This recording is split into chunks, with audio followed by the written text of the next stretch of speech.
Welcome back, Trinidad and Tobago. Why are you looking so confused? It was just a question. I before we bring in our guests, and we are expecting the People's National Movement's candidate in Mayaro, Clarence Rambharat, and the Independent Liberal Party's candidate in Mayaro, a marginal seat and a very, very contentious constituency, Andrew Brooks of the ILP. They will both join us here in just a little bit, and we talk about their bid or their bids to represent the people of Mayaro. And I think Mayaro has taken on new interest, won't you say? Definitely. Santi Manite. Oh, gosh. You want to get Gypsy back in this singing thing? Bad, eh? Gypsy never went out of it, I mean, he may not have been as involved as active, yeah. and as active as but I think Gypsy has hurt his own credibility. Definitely. Having, as I said earlier today, having heard what he would have said 2 or 3 weeks ago.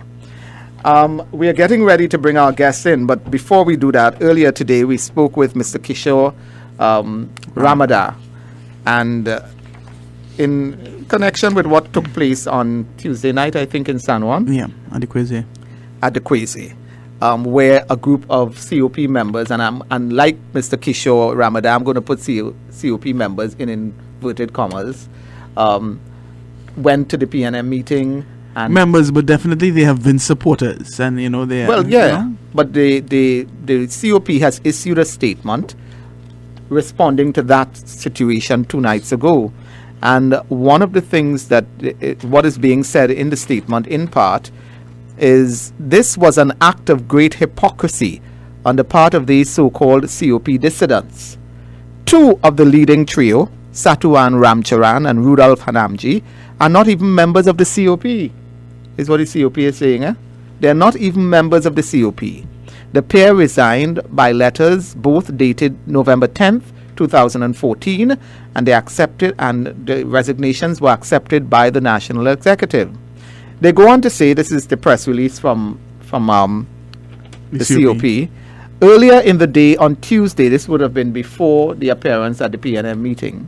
Earlier in the day on Tuesday, in preparation for his role in this TV drama, Mr. Hanamji surreptitiously made a failed attempt to obtain a shirt bearing the COP logo from the party's supplier. Kishore Rambharat never resigned from the party, keeping one foot in and the other out. Now, this is Clyde Weatherhead talking here, who is the, the General Secretary, I think, of the Congress of the People. Yes, he is, the General Secretary of the Congress of the People. Mr. Weatherhead is saying this so-called dissident group, now openly supporting the PNM, is led by this trio, who are claimants in a defamation suit against political leader Prakash Ramadan, former chairman Carolyn C. Prasad Bechan, present chairman Jameson Bahadur, and other members of the COP. It's all contained in that news release that has been sent by Mr. Weatherhead and the Congress of the People. But my position on that is that they definitely have been supporters of the COP. They were members, and according to Mr. Rambharat, their political philosophy and ideology remains the same. So whether or not they are members kind of is somewhat irrelevant. I want to think about that statement that you just made. Yeah, because they are showing that we still, despite and I think Mr. Rambharat said it. Yeah, we still believe in the ideals of the COP and the failed or non-failed new politics. But the point there, I believe, is that these people were very publicly supporters of the COP. They fought internally. They went to the media afterwards. They left the party, some of them, and they still support what the COP ought to be in their minds. But they can't support the COP as it is now. Yeah. And just before we get talking with our guests this morning, I just turned sideways and I saw bright fluorescent green. Brighten up the studio this morning, gentlemen and lady, welcome. As we settle them in, and we are now expecting Mr. Clarence Rambharat of the People's National Movement in the constituency of Mayaro. We have Mr. Andrew Brooks here already, the ILP's candidate in Mayaro. But just before we bring in our guest, Jabari, here's a story coming out of Jamaica. The Education Minister, Reverend Ronald Thwaite, has apologized. Why? He apologized for using the phrase Lego Beast to describe school children in Jamaica. Now, addressing the Jamaica Teachers Association conference last week, Minister Thwaite told parents who were at that conference that they should not allow their Lego Beast children to come to school. Now, of course, this has caused some concern, and he has been asked, meaning the minister, to withdraw the comment, and the opposition is saying it is a condemnation of children. But the education minister, in a statement sent yesterday, he expressed regret at his use of the term Lego Beast, saying that on reflection and having listened to all the comments, he would like, even at this late stage, to withdraw the use of the term Lego Beast. Funny story. But it's a funny story. But, in another country, he might have...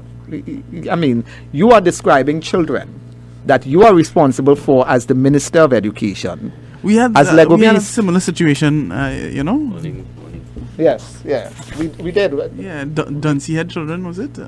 Was that a No. PNM thing? Yeah, yes. Somebody from the party made that statement. I think it was Dr. Something Rowley, if I'm about not was it Dr. Rowley or was it Colum Imbert? Yeah, I'm not too sure. Anyway, but I thought he has a funny last name too. Who? Twigs. Twigs. Twigs, Not Twigs. How do you hear Twigs? I don't know. Yeah, wrong with you. Maybe I was a Lego Beast student. I don't know. Probably. Where did you go, QRC? Yes. QRC don't have Lego Beast. True. Anyway, let's get ready to bring in our guests this morning, and they're both here now. Mr. Andrew Brooks, who is the Independent Liberal Party's candidate in Mayaro, and Mr. Clarence Rambharat, who I am told is tipped to be the Minister of Agriculture, should he form part of a Rowley government. He is the People's National Movement's representative in Mayaro. Gentlemen, welcome, and good morning to you. Thank you. Good morning. How are you doing? Special good morning. Good, welcome, and thank you very much for accepting the invitation this morning. How you feel about that, boy? A Rowley cabinet might see you as Minister of Agriculture. Well, Dr. Rowley has taken the pains, Dale, if you listened to him last Friday, to outline the background of his decision, and I'll be happy to serve in that particular ministry. Do you think it was a premature decision for him to say that you would be Minister of Agriculture and for Anthony Garcia to be Minister of Education? I think you're going to say it was premature? I think Dr. Rowley has done a lot of things that are new to politics in Trinidad. He's put me out as a candidate a year in advance. I was screened in September and announced, but even before that, in search of the nomination, I was out there before, so it's been 14 months for me. I think I've said publicly that is the way we should go into politics. I think a candidate or a potential candidate being out in the constituency so long in advance gives the constituency an advantage. We can't wait until the morning after election to start planning what we want to do. And I think whatever went into his decision to make early announcements, I think it's a good thing for the country. I have a head start. I am confident that the PNM will win. I'm confident that I'll form part of both the government and the cabinet.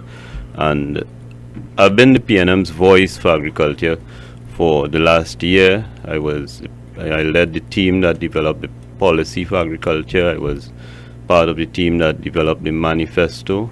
And that's why Dr. Rowley said he feels that you are well poised to take on that.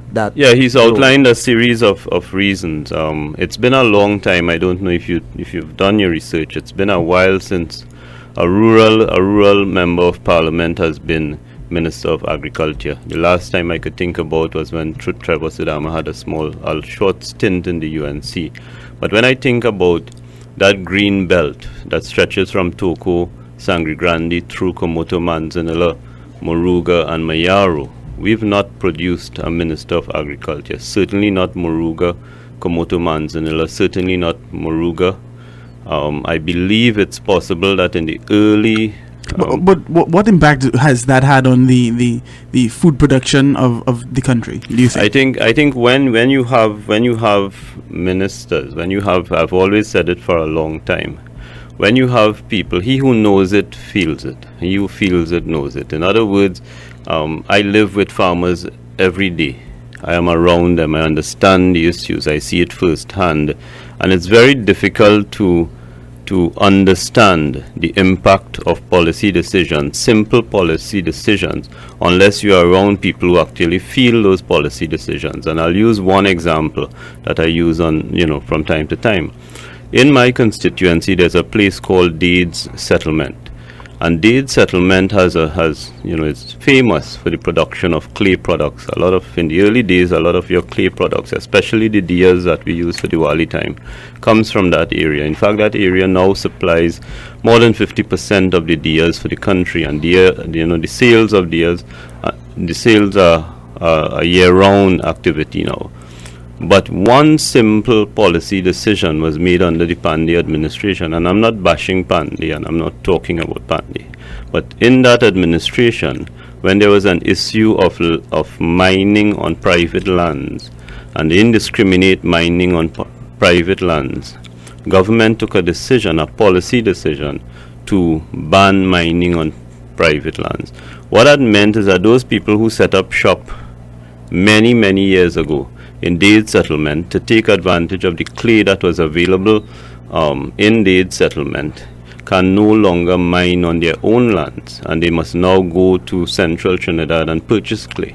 And that has left that particular activity in a way that is not financially sustainable, because the raw material that is at the heart of that business, they can't access it. They have to buy it from somewhere else and live from order to order in their business. So a simple policy decision has impacted the growth and development of a significant industry. I wonder if we can bring in Mr. Brooks. Yes. At this time.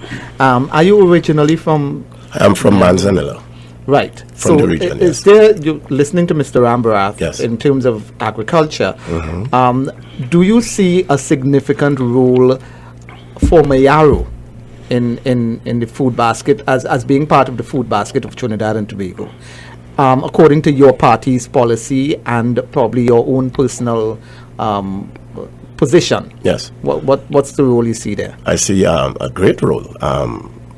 Right now, where our food bill hits the 5 billion mark, that's the latest toll on our food bill, which is horrible. We import most of our stuff. We have farmers that's sitting, that their produce is not happening. They have to now plant the produce, reap the produce, and fight to sell the produce in the wholesale market. What we plan to do, and it's on our manifesto, is to bring wholesale markets to Mayaro. Not only in agriculture, we're talking about fisheries. If you look at our food bill, fisheries, when you say Mayaro, you think beach, and then where's tourism? So when you talk of Mayaro, we see a few things, not only agriculture, and where we look at bringing the people, the grassroots people from Mayaro into what's happening to our country right now. The oil is being pumped out from under our feet, and if you talk to John Public on the ground, not $1 goes to the Mayaro public. So we're trying to get them more involved into what's happening. We talk agriculture, we talk fisheries, we talk gas and oil. In 1903, the first oil well was put out there. And from then to now, not one belongs to Trinidad and Tobago. I mean, belongs to Trinidad and Tobago. We lease, we rent, we go by every year in, year out, party in, party out. We need to be part of what's happening now. We need to own these wells. We need to have people from our community and businesses investing in the wells, and not only hoping that, I can call names, that a BP would sponsor us. We need to be self-sufficient and deal with more of the people on the ground. What are some of the other challenges in Mayaro as far as the ILP is concerned? And I'll ask the same of Mr. Rambharat. Well, there is a lot of poverty, of course. And when I say people on the ground, they are the forgotten people. You go on the ground, you meet them. You know, every constituency, they say that, eh? Yeah, but we when are you... forgotten people. Yeah, they're forgotten in the sense that there's no voice. Representation, action, and performance, that's us. And the Green Party, you heard Mr. Rambharat talk about the Green Belt. And I smile because when you say Green Belt, I think ILP. We're not here to compete with any party. We're here to bring the issues to the forefront. Mr. Jack Austin Warner did what he has to do to put the best representative he could find to bring some serious justice to the people there. If you go to Mayaro through the coconut, you would see the roads is terrible. I was there about 3 weeks ago, Yes, actually, yes, and I drove from Manzanilla. Well, Yeah. not drove, but was driven. Trying to drive. No, I don't drive, but I was driven from Manzanilla to Mayaro. Deliberately Yes, went yes. on that ride, and the road. It's terrible. And we're talking about a contractor or contractors that for miles that left the road like that. And we're waiting for something to happen or some great wish for and the people from Mayaro and environs. Rio Claro are suffering because of that. So we need to pay more attention to the people from there, because how does the agricultural products come in if the roads are bad? Some of the trucks can't come up. Do you share that view, Mr. Rambharat, in terms of some of the priority areas that need to be taken care of there? My priorities might be different, and my interpretation might be different. But let me just go back. Both my opponents in Mayaro have made a fundamental error when it comes to agriculture. Both of them advocate the creation of wholesale markets in the constituency. Wholesale markets will kill agriculture in my constituency. I'll tell you why. I have said across the country, when it comes to fishing, it pains me to see the fishermen take all the risk out in the sea and land on the shore, and we have men with trucks and coolers filled with ice to take away the sweat of the fishermen. It pains me to see twice a week the Dashing Bush farmers and the Shadow Benny farmers bundle their goods and take it to the wholesale market. That is not the way to go. The way to go for rural communities is to put agriculture on a sustainable basis by having agro-processing and doing value added for their products. These products need to be branded. They need to be packaged. We should have storage. We should have cold storage. We should have marketing and distribution support for the farmers. And the only way agriculture is going to be put on a sustainable basis in rural communities is if we do agro-processing, distribution, and export to the West Indian diaspora. West Indians living abroad are dying for food and fruit from their countries. So how come, sorry Jabari, how come no Minister of Agriculture or Food Production, as the case may be, has seen wisdom in what you are suggesting? Absolutely nothing I have heard from the farmers. Absolutely nothing is new to me. My father was in the Ministry of Agriculture. I grew up in a family that is divided between education and agriculture.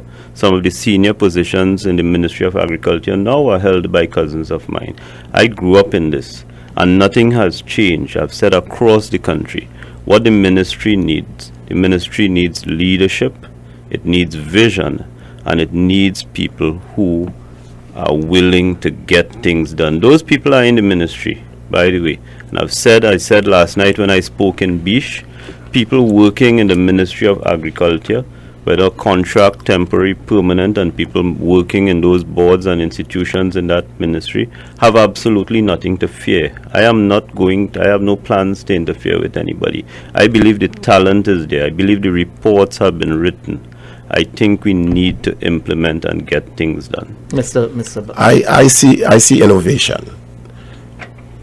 The ILP is talking about innovation. We keep hearing the same thing over and over. Right now, if you go on the beaches, you see all the seaweed, tons and tons. The fishermen cannot work. If the fishermen can't work, they can't feed the family. All right? We need a solution. Who's doing the cleanup? There's people that's looking for work in Mayaro. Can we have groups of people put in place to work to help clean that? For instance, in Jamaica, a young man, what he did was, when the seaweed came, he saw a plan. He rented a backhoe. He mixed the backhoe with the sand with the seaweed. He created a new type of soil. He sold it now for US $10 a bag. This man is making millions. Somebody's garbage is somebody's treasure.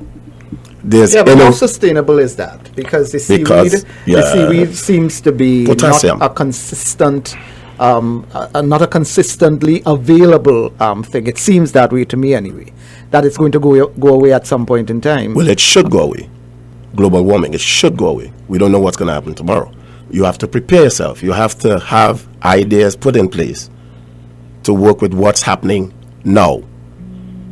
Right? If you look here in our manifesto, we have plans to have fish, saltwater fish, on land. I haven't seen anybody come with this. Saltwater fish farming on land. That's innovative thinking. That's ILP's thinking. Whereas we have processing plants, we have saltfish manufacturing. We talk about it. We talk about the farmers. There was a young man I spoke to over the weekend. He said, Mr. Brooks, look at my ankle. A snake bit me. I live in Ecclesville. The closest hospital is miles away. I almost died. The closest hospital to deal with a snake bite is in Sangre Grande. Now you have to drive 19 miles through Sangre. Listen, if you get bitten by a poisonous snake, forget it. I wanted to get back a little bit to the elections for a while. Yes. Realistically, what chance does the ILP have of winning the seat in Mayaro, any seat at all for that matter? The ILP is about winning through persistence and hope. So not this election then? I didn't say that. Persistence, getting it right, fixing what needs to be fixed, and putting it where it needs to be. There's things upside down. There's things happening for years. There's things done wrong for too long. The ILP's motto is getting it right. And we're here to get it right. Whatever is done is wrong, has been done for wrong. You can be walking on the wrong side of the street for years. We are there to do it right. We're seeing box drains. Is the party sustainable beyond Jack Warner? Sure. How? Also, who is there to take up any prominent position? Firstly, a foundation is well built with a strong foundation. Of course, we have to now carry that flag and keep it on. Dr. Eric Williams did it. Now the PNM is still here. Mr. Jack Austin Warner is a businessman. Very smart one, let me say. One of the best I've known. And he's chosen some great young people to represent this country. And at the polls, September 7th, we're very optimistic that we will create a dent in what's going to happen to Trinidad and Tobago in the next few days. The PNM is also as optimistic, I'm sure, Mr. Rambharat. Well, far more optimistic than the ILP for sure. And let me thank Mr. Brooks Dale for offering himself a service to this country. It's something I say all the time. Social media is loaded with a lot of experts and armchair critics and all of that. And I always take time out to thank people who offer themselves for service, as he has done. But realistically, the ILP is not going to make a difference or make a dent in this election. I beg to differ, sir. You cannot talk about the ILP like that, because I'm not speaking about the PNM. Mr. Brooks is not a resident of the constituency. He has not been involved in the constituency. He does not know the constituency in a way that he should represent it. So let me correct you. You asked me before, Dale, about the key issues. So he wants to correct. Yeah. Yes, let me correct you. And let me educate you. Mr. Brooks' family is from Ottawa, Mayaro. But you don't live in the constituency. I am also related to Gypsy. Yeah, that I have been 90% of Mayaro is related to Gypsy. I have been a Calypso icon in that area. But you don't live in the constituency. I myself and others in the constituency, does living in a constituency make you someone? And apart from not living in the constituency, you have not been in the constituency. Where is the boundaries from Mayaro? It starts in Manzanilla. It starts in Canaham, far away from Manzanilla. No, it doesn't. It starts in There's Manzanilla. a constituency called Komoto Manzanilla. Yes. And if Look you at your wanted, boundaries, you'll if you see it wanted, starts from if 1/8 you of a wanted to mile. run in your hometown as I am doing, you would have gone into Komoto Manzanilla. We have serious issues, Mr. Brooks, and let me tell you, the number one issue in Mayaro is the issue of jobs. I want you to just stick a pin. We're going to take a quick break for a news update, and then we will come back and continue our dialogue. Sure. And we'll pick up in terms of where you left off, Mr. Rambharat, and Mr. Brooks as well. Thank you both again for coming in. Let's take our news break, and then when we come back, we also want to hear from the two candidates as to the latest developments, the departure of Winston Gypsy Peters from the UNC, and what this could mean for their respective campaigns. Stay with us. Welcome back, Trinidad and Tobago. Welcome back to our constituencies of interest, and we're paying particular attention to the constituency of Mayaro today. Jabari Fraser is our guest co-host, and our guests are Clarence Rambharat of the PNM and the ILP's Andrew Brooks. Mr. Rambharat, you were making a point just before you I was talking about jobs and across the country. Being born in Mayaro. Yeah, we've moved on to jobs, Dale, because it is a particularly difficult time for Mayaro. Across the constituency, as I walked in the last year and met a lot of young people, young people have said to me they feel pushed to the fringes. The average young person in Mayaro leaving secondary school has no job to go to. So Mayaro has the highest youth unemployment in the country. Mayaro has the highest unemployment in the country. And it is difficult to see young people, getting themselves an education, getting themselves skills training and so on, and they don't have a job to go to. But Mr. Rambharat, what hope does an MP or a candidate have of bringing, jobs to young people with what resources, with what power? I mean, MPs and candidates like to bring all of this hope to people at election time, but really and truly, there's no power for that. There is a power. There is a power in a plan and a vision for a constituency, and the key to bringing hope and making those dreams of those constituents come true is understanding the economy of the constituency. So I know the resources assigned to you to do that. I have articulated something called the East Vision. I've said, based on my study of the constituency and interaction, I've identified the 4 economic drivers of the constituency: EAST: energy, agriculture, services, and tourism. And if we must bring new jobs to Mayaro, it is going to be on the basis of those 4 sectors. I don't have an industrial estate like Point Lisa, so I don't have a pitch lake like Lebre. Those are the 4 things I have. Now, in the energy sector, we are about to take another hit. I don't know if you know, but my understanding is that BP is contemplating another round of job cuts. Those are going to affect Mayaro instantly. There are other companies in the energy sector. As from tomorrow, other companies are going to make cuts so on the east side, we lost in the last time as oil prices declined, we lost hundreds of jobs in the sector. And starting tomorrow, we're going to start to lose more. So that's on the energy sector. If you're going to bring more jobs, you have to develop that energy sector in a way that it is sustainable. I want to talk a little bit now about the election race. What do you think your chances are at this moment? Very good. Mm-hmm. I have run a sensible, a thoughtful, a connected campaign.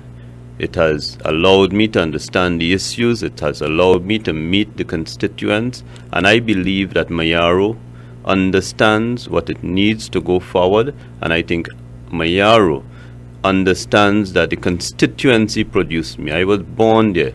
The values I articulate came from being born in a rural constituency. I think Mayaro understands that as a community, it has invested in me. I think Trinidad and Tobago understand that it has invested in me. And I think Mayaro understands that for red, white, and black, it must now return on that investment by electing me to government. And Mr. Brooks, I would imagine that your position, the ILP's position in Yes. Mayaro, is just as good, you think, or even better. Yes, well, we have some views in our manifesto that speaks about the youth development and education. I just have to get saying, being born in a constituent doesn't make you that person. Mr. Rowley was not born in Diego Mountain. Shogunas West did not belong to Jack Warner. We have to do what we have to do. The best person comes in and do what they have to. But is that the best model to follow? I mean, someone who So I'm seeks to looking at represent leaders. Yeah, but I'm asking about someone who's seeking to represent a particular constituency. Shouldn't that person have the constituency as their hometown or live in the constituency at the moment? Living in the environment, living next door, doing business. I'm a businessman. Doing business in the community. You get to meet and know almost each and everybody. You know all the spots. You know everybody hangs out. You know the good, the bad, and the ugly. Is that enough? It's not enough. But what is enough as a politician or as an aspiring politician is find out what is necessary, what needs to be fixed, what needs to be done to get the youth programs in a better shade, what needs to be done to the market area. We need a general hospital in that area. We're talking about all that miles of beach and all these oil fields out there. We don't have a general hospital in that area. When MPs seek to talk about doing all of these projects in an area, aren't they painting some sort of false hope for their constituents that they can actually do these things? Well, a fire station is being completed. From how long? This brought jobs to people in the area. Yeah, but the MP is not responsible for that. I didn't say that. I'm just telling you. So, in other words, all of these plans for jobs and so on aren't things that the MP has control of. The people, the ones on the ground, are the ones that knows what they need. In Guayari, there's no police station. If something happens, the police from Mayaro. I'm not doubting that, but I'm saying that if you become MP, you will have no control over those things, and you will have no power to create jobs for these people who are jobless at the moment. Well, on the contrary, I wouldn't say would not have. I will say I can aid to help. That's what I'm there for. That's what I'm being put there for, to represent, to act. Has the departure of Winston Gypsy Peters from the UNC, Yes. is Improved your chances? is that helping? And this is for both Mr. Rambharat and Mr. Brooks. Is that helping your campaigns? I think it should be dealt with caution, because Mr. Peters is not one easy man shoes to follow. So if this is going to help someone, it should be focused on the people on the ground. They're the one that need help. Yeah, but how is it helping your campaign? Will it improve your chances to make a dent in the seat? I think it can. I think it can. But it's not definite. I think it can. So you see Mr. Parry's candidacy as being weaker than Winston Gypsy Peters' candidacy? Because I've heard Mr. Rambharat says that he's confident based on what he did on the ground, meaning that he ignored everybody else. And that's not what's on the ground. When you go on the ground, you will see people want new policies. They're tired of the old politics, bing, bang, boom. They're tired of this back and forth. And we're losing money, we're losing time, we're losing energy. And if you look, the oil prices are going down and down. And we're getting older and older. What we need is sustained growth. And we need to fix our problems. We need to fix it now. We need performance. We need action. Mr. Rambharat, a gypsy candidacy. Before that, people have a way of putting words in my mouth, so I never said I ignored anybody. As a matter of fact, I said I interacted, and connected and so on. I've met so many people on this campaign. But Gypsy is not a factor for me. I came into this race to get rid of Gypsy. And I warned him from the outset that, when he talked about my candidacy and beating me, I kept warning him, you first have to get the opportunity to run against me. If And he I comes saw to- that as his biggest challenge, and it's played out in that way. If he comes to offer you assistance to campaign for you and so on, would that would even you accept that? but even before that question, has he endorsed you? Has he been in touch with you since? I have his not spoken to resignation? him, but I was interviewed by phone by Power 102 yesterday morning, and I was told that he had endorsed me as the best. So would you then- accept help yeah. from him to campaign? I am comfortable where I am. I have a homegrown, strong campaign team. I have the support of the constituents. I have national support. I've said over and over, I'm the only candidate in this race. You know, Mayaro needs experienced hand at the wheel in this difficult time. I'm the only candidate who has demonstrated national experience, international, the experience in dealing with parliament, in dealing with law. I have a national profile in which I've written and I've spoken across this country. I have a command of all the issues in and outside the constituency. I have the experience. Mayaro does not need an OJT. Mr. Brooks and Mr. Paré, I thank them for the offer of service. I thank them for stepping up. But Mayaro needs confident hands now. And I have a campaign team that I'm confident in. I welcome all hands on deck. Mr. Peters is a friend of mine. He's a son of Mayaro. So you would prefer that he not endorse you? He has that could be endorsed me. detrimental to your I've heard that chances. he's endorsed me, and you know what he does is entirely up to him. He's an experienced hand. I don't have to give him advice. But in terms of somebody coming and boosting my campaign is strong. My campaign is thoughtful. It has connected with the community. It has stood on representation. I have a plan called More for Mayaro, and I've been speaking about it since January this year. I am confident that Mayaro has invested in me so that this day will come when they would ask me to go to Parliament and stand for them and say, Mr. Speaker, the people of Mayaro have said to me.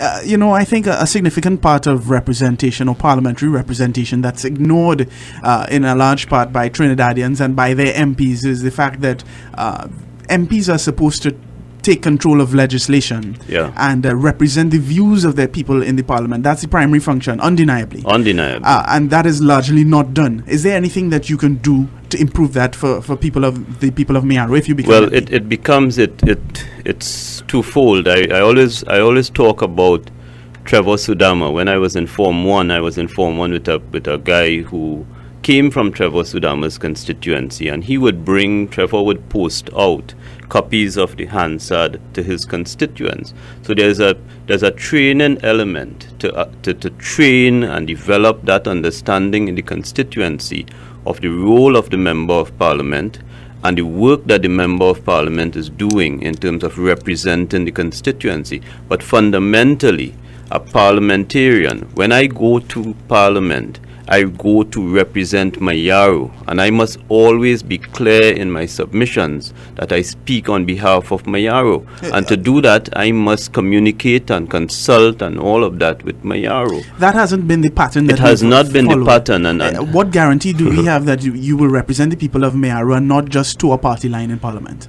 I have no intentions. Of advocating anything that is inconsistent with the interest of the people of Mayaro. When I sit in Parliament, I sit behind a nameplate that says Clarence Rambharat, Mayaro. I must represent Mayaro. And that doesn't mean that I'm going to Parliament to create bacchanal. That means that in my party and within the structure of the PNM, I must advocate for the best interest first of Mayaro and the best interests of Trinidad and Tobago. And there aren't many people, Jabari and Dale, who have taken the time to train for Parliament as I have done. In 1987, as a student, I was in Parliament at the first inaugural youth parliamentary debate. I've followed Parliament, I've written on Parliament, as you know. My columns reflect an understanding of what is wrong and what should be done. In 2013, I was selected among 63 people to participate in what is called the Model Canadian Parliament, an attempt by the Canadians to create a form of parliament that works for the people. We had extensive training. We had 3 days of debates in the parliament. But I and think there is a training element that goes into I think producing Mr. a member of parliament. Mr. Brooks and Jabari's question and your response, in terms of what parliamentarians do when they actually get there, is the ILP going to be any different?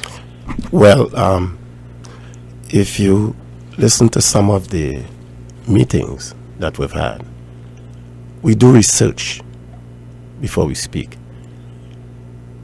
And it's very important to listen carefully before you act. And our leader has taught us well to go out there and represent, not only represent. Go out there, find out what's wrong on the ground. If everything was a gimme in this election, there wouldn't be one vote for the ILP. One vote is saying that somebody does not like what's going on. And there must be some truth to some of the allegations that the current government is going through. But Mr. Warner was essential to an essential part of the government. Yes. There must be some truth to some of the allegations, as you say. But Mr. Warner was around for a long time during the period when many of these things are said to have taken place. What credibility does he have? Again, let me remind you of the word allegations. That's why the word is. But you just said that allegations, there must be some truth to them. So let me remind you of what you said. Yes. And I completed by saying the government now. That's what I said. Right. I was not talking about that. So I'm saying now that on behalf of what we stand for and what the people on the ground are telling us, we're not the third force. We are the green force. And we're out here because... Yeah, but what does that have to do with what you are likely to be in the parliament? Mr. Brooks, as the member of parliament for Mayaro, yes, and Mr. Rambharat stated the kind of focus he would have as an MP. Yes. What's going to be your focus? And what training and preparation have you had to prepare you to take up a parliamentary place? Well, I've dealt with culture. I'm a producer, singer, songwriter also. But what does that have to do with legislation? Meaning that I deal with the public in different ways. You can't just write a song and hope that people like it. You have to but you can't just write a law and hope people like it either. You sort of have to get into legislation, look at the laws, seek instructions from other legal representations to change what needs to be changed. We're talking, if we look in our manifesto, it says something about the legal system. We need to address that. And there's a lot of things, the time it takes, night courts. These are the things that we'll be working on the ILP. Night courts, night judges, rapid cases, getting rid of the so-called hold in case there's people that's sitting in jail over 10 years. But what does that have to do with legislation and representing the people in parliament? I'm not talking simply about night court or anything like that. Right. If the right legislation was done in the first place, we would not have people in jail sitting there 10 years and haven't even seen the judge. Right.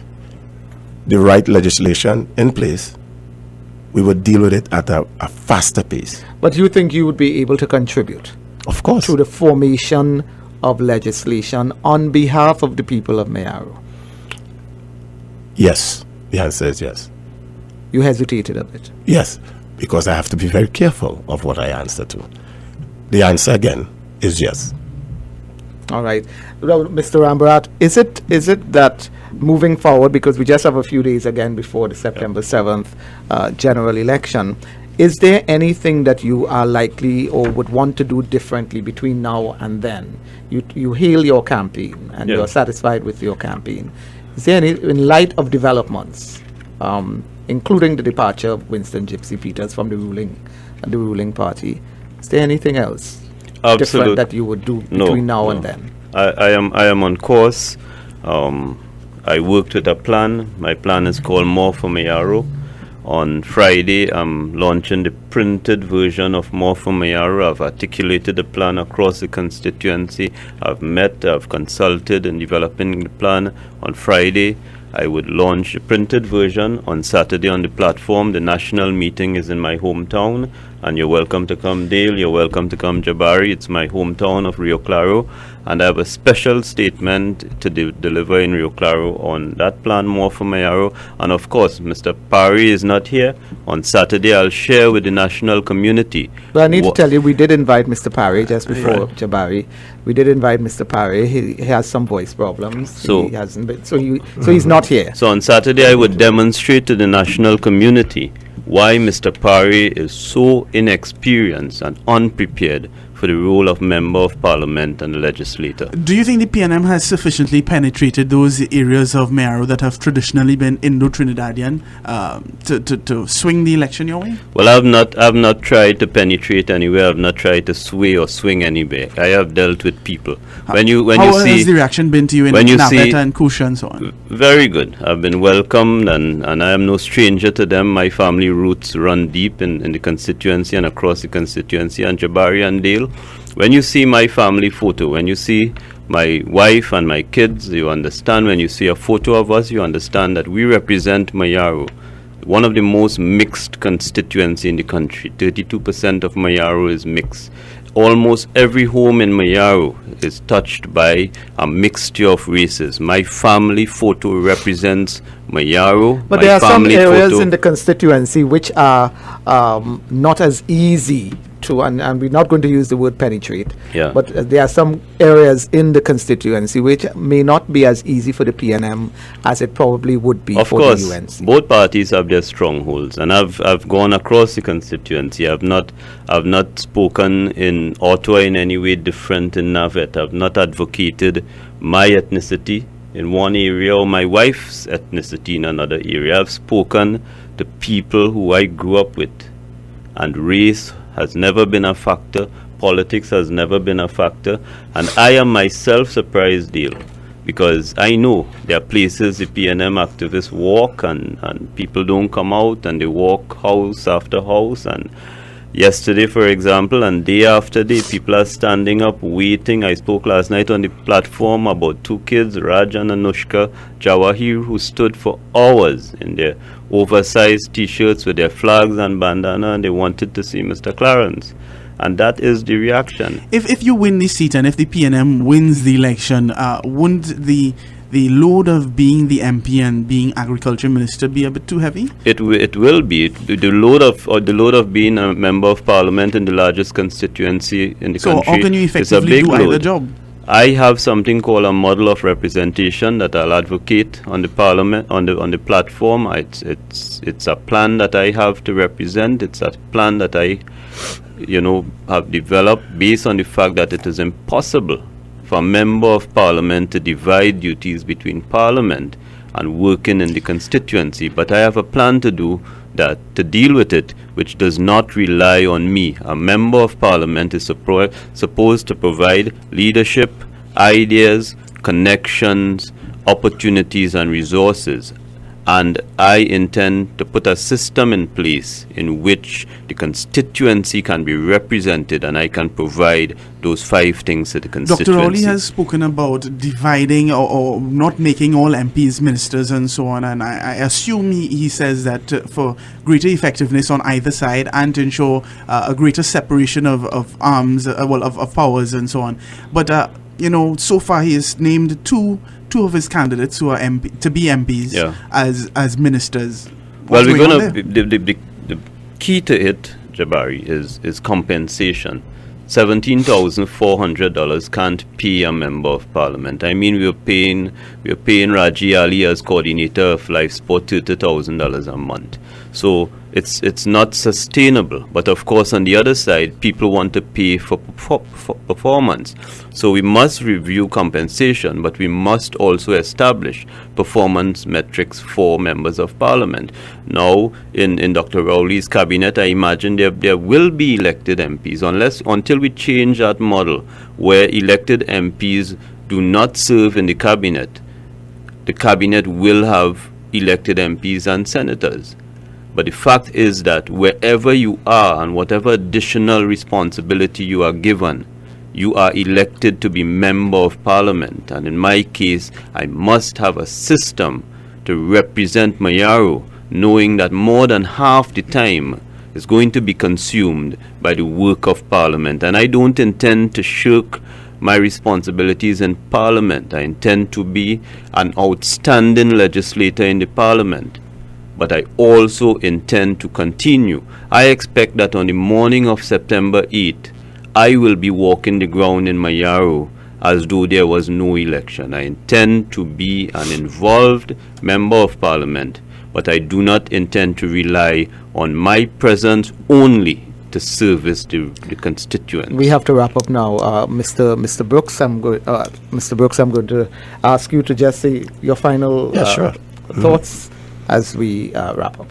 Well, this is new age politics, and I speak for the people on the ground.